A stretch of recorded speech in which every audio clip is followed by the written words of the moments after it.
قول نمبر 199 عوام بسم اللہ الرحمن الرحیم. في صفة الغوغاء هم الذين إذا اجتمعوا غلبوا وإذا تفرقوا لم يعرفوا. وقيل بل قال عليه السلام بازاری لوگوں کی بھیڑ بھاڑ کے بارے میں فرمایا کہ یہی وہ لوگ ہیں جو مجتمع ہو جاتے ہیں تو غالب آ جاتے ہیں اور منتشر ہو جاتے ہیں تو پہچانے بھی نہیں جاتے ہیں. اور بعض لوگوں کا کہنا ہے حضرت علیہ السلام نے اس طرح فرمایا تھا کہ هم الذين إذا اجتمعوا ضروا وإذا تفرقوا نفعوا. فقيل قد عرفنا مضرة اجتماعهم فما منفعة افتراقهم.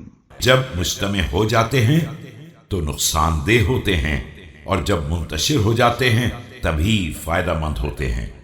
تو لوگوں نے عرض کیا کہ اجتماع میں نقصان تو سمجھ میں آ گیا لیکن انتشار میں فائدے کے کیا معنی ہیں؟ فقال يرجع أصحاب المهن إلى مهنهم فينتفع الناس بهم كرجوع البناء إلى بنائه والنساج إلى منسجه والخباز إلى مخبزه. تو فرمایا کہ سارے کاروبار والے اپنے کاروبار کی طرف پلٹ جاتے ہیں اور لوگ ان سے فائدہ اٹھا لیتے ہیں جس طرح معمار اپنی عمارت کی طرف چلا جاتا ہے، کپڑا بننے والا کارخانے کی طرف چلا جاتا ہے اور روٹی پکانے والا تنور کی طرف پلٹ جاتا ہے.